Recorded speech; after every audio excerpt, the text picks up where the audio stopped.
সমস্ত শিক্ষক শিক্ষিকাদের স্বাগত জানাই আমার এই ইউটিউব চ্যানেলে।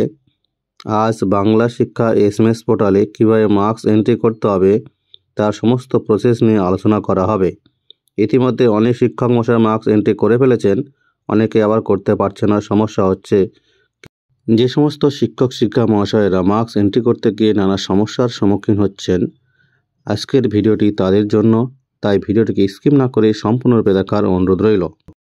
সবার প্রথমে গুগল ক্রোমে যেতে হবে। গুগল ক্রোমে গিয়ে টাইপ করতে হবে বাংলা শিক্ষা এসএমএস। বাংলা শিক্ষা এসএমএস টাইপ করে সার্চ অপশনে ক্লিক করতে হবে। সার্চ অপশনে ক্লিক করার সঙ্গে সঙ্গে যে ইন্টারফেসটি ওপেন হবে, সেই ইন্টারফেসের প্রথমে যে অপশনটি রয়েছে বাংলা শিক্ষা এসএমএস, এই বাংলা শিক্ষা এসএমএস অপশনে ক্লিক করতে হবে। এই অপশনে ক্লিক করার সঙ্গে সঙ্গে নতুন একটি পেজ ওপেন হবে। এখানে টিচার, স্কুল, অ্যাডমিনিস্ট্রেটর তিনটে অপশন রয়েছে। এখান থেকে সংক্ষেপে করার জন্য স্কুল সিলেক্ট করতে হবে। স্কুল অপশনে সিলেক্ট করার সঙ্গে সঙ্গে দুটো অপশন আসবে, dice code, password.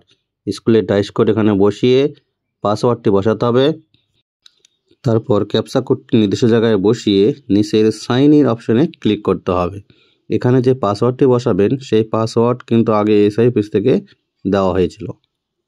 Sign in অপশনে ক্লিক করার সঙ্গে সঙ্গে যে নতুন পেজটি ওপেন হবে, সেখানে সেই স্কুলের টোটাল স্টাফ সংখ্যা এবং টোটাল স্টুডেন্ট সংখ্যা শো করাবে। ঠিক তার উপরে বাম দিকে যে 3 ডট অপশনটি রয়েছে, সেই 3 ডট অপশনে এবার ক্লিক করতে হবে।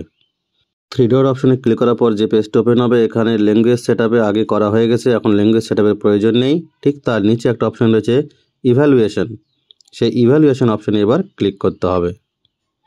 ইভ্যালুয়েশন অপশনে ক্লিক করার পর অনেকগুলো অপশন শো করাবে, marks entry, সাবমিটিভ, marks view সাবমিটিভ, marks view formative, marks entry formative. এখানে মার্কস এন্ট্রি ফরমেটিভ অপশনে ক্লিক করতে হবে।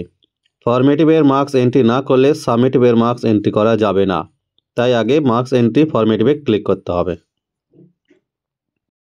এখানে ক্লিক করার পরে নতুন একটা পেজ শো হবে। এখানে class, section, subject, term, category সব সিলেক্ট করতে হবে।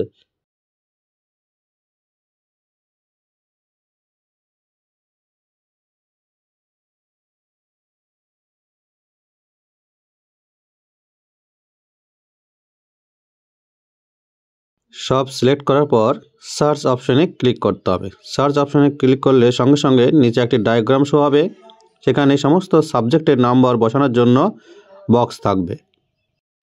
এখানে প্রত্যেকটি স্টুডেন্টের সাবজেক্ট ধরে 5টা টপিকের নাম্বার বসাতে হবে এক এক করে।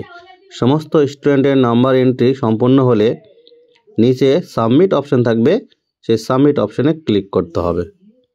সাবমিট অপশনে ক্লিক করার পর আবার উপরে গিয়ে দ্বিতীয় সাবজেক্ট সিলেক্ট করতে হবে, করে একই প্রসেসে আবার নাম্বার বসাতে হবে। এইভাবে সমস্ত সাবজেক্টের নাম্বার বসিয়ে ফাইনাল সাবমিট অপশনে ক্লিক করার পর উপরে যে 3 ডট অপশন ছিল, সেই 3 ডট অপশনে ক্লিক করে আবার ইভ্যালুয়েশনে ক্লিক করতে হবে। ইভ্যালুয়েশনে ক্লিক করার পরে যে পেজটি ওপেন হবে, এখান থেকে এবার মার্কস এন্ট্রি সাবমিটিভ ক্লিক করতে হবে। যেহেতু ফরমেটিভ মার্কস এন্ট্রি কমপ্লিট, তাই এবার সাবমিটিভের মার্কস এন্ট্রি করা যাবে। তাই এবার মার্কস এন্ট্রি যে সাবমিটিভ অপশন রয়েছে সেখানে ক্লিক করতে হবে। ক্লিক করার পরে যে পেজটি ওপেন হবে, এখানে ঠিক আগের মতো, অর্থাৎ ঠিক ফরমেটিভ নাম্বারের ক্ষেত্রে যেভাবে আমরা সব কিছু সিলেক্ট করেছিলাম, সিলেক্ট করে সার্চ অপশনে ক্লিক করেছিলাম, এখানেও ঠিক একের পর এক সব কিছু সিলেক্ট করে ক্লাস, সেকশন, সাবজেক্ট, টার্ম সব সিলেক্ট করার পরে নিচে যে সার্চ অপশন রয়েছে, সেই সার্চ অপশনে ক্লিক করতে হবে। সার্চ অপশনে ক্লিক করার পরে যে ডায়াগ্রামটি ওপেন হবে, এখানে সেই ক্লাসের প্রত্যেকটি স্টুডেন্টের নাম থাকবে এবং পাশে যে সাবজেক্টটি সিলেক্ট করা হয়েছে সেই সাবজেক্টের মার্কস বসার জন্য বক্স থাকবে। এখানে প্রত্যেকটি স্টুডেন্টের মার্কস কমপ্লিট করার পরে যে সাবমিট অপশন রয়েছে, সেই সাবমিট অপশনে ক্লিক করতে হবে। আবার উপরে গিয়ে আবার দ্বিতীয় সাবজেক্ট সিলেক্ট করে একের পর এক নাম্বার বসিয়ে সমস্ত কিছু ওকে করার পরে ফাইনাল সাবমিট অপশনে ক্লিক করার পরে উপরে যে 3 ডট ছিল, আবার সেই 3 ডট অপশনে ক্লিক করতে হবে। 3 ডট অপশনে ক্লিক করার পরে সেভ, আবার ইভ্যালুয়েশন অপশনে ক্লিক করতে হবে। ইভ্যালুয়েশন অপশনে ক্লিক করার পরে যে অনেকগুলো অপশন শো করা ছিল, ঠিক তার নিচে একটা অপশন দেখতে পাবো আমরা, মার্কশিট 2023 বলে। যেহেতু সমস্ত সাবজেক্টের সাবমিটিভ এবং ফরমেটিভ মার্কস এন্ট্রি কমপ্লিট, তাই এবার মার্কশিটে প্রিন্ট করতে হবে। তাই মার্কশিট 2023 অপশানে ক্লিক করতে হবে। এই অপশানে ক্লিক করার পরে যে পেজটি ওপেন হবে এখানে ক্লাস সিলেক্ট করতে হবে, অর্থাৎ কোন ক্লাসের মার্কশিটটি আমি প্রিন্ট করতে চাই সেই ক্লাসটি এখানে সিলেক্ট করার পরে সেই ক্লাসের সেকশন সিলেক্ট করতে হবে। সিলেক্ট করার পরে পাশে যে সার্চ অপশান রয়েছে সেই সার্চ অপশানে ক্লিক করতে হবে। সেই সার্চ অপশানে ক্লিক করার সঙ্গে সঙ্গে সেই ক্লাসের সমস্ত মার্কশিটগুলি এখানে পিডিএফ আকারে শো করাবে। সার্চ অপশানে ক্লিক করার পরে যে নতুন পেজটি ওপেন হবে সেখানে ওই ক্লাসের ছাত্রের রোল নাম্বার, নেম এবং অ্যাকশন অপশানে দুটো অপশান রয়েছে, একটা আই চিহ্ন রয়েছে আর একটা হচ্ছে প্রিন্টার। আই চিহ্ন অপশানে ক্লিক করলে পুরো মার্কশিটটি শো করাবে, আর প্রিন্ট অপশানে ক্লিক করলে মার্কশিটটি কিন্তু প্রিন্ট হয়ে যাবে। এবার মার্কশিটটি দেখার জন্য আমি অ্যাকশন অপশানে যে আই চিহ্নটি রয়েছে, আই বাটনটি, সেখানে এবার ক্লিক করব। এখানে ক্লিক করার সঙ্গে সঙ্গে মার্কশিটটি কিন্তু পুরোটাই শো করাবে। আমি এবার ক্লিক করলাম, মার্কশিটটি যেভাবে শো করা হচ্ছে ঠিক মার্কশিটটি এইরকম হবে।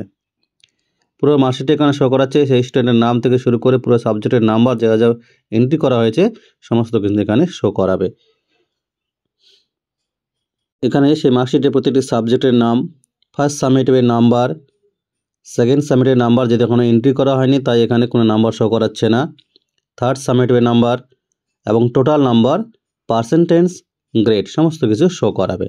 এইভাবে তোমার সমস্ত মার্কশিট কিন্তু একের পর এক প্রিন্ট করে নিতে হবে।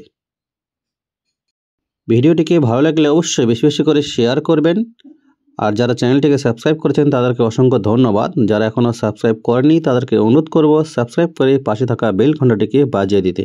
সবাইকে অসংখ্য ধন্যবাদ জানিয়ে আজকের মতো এখানেই শেষ করছি।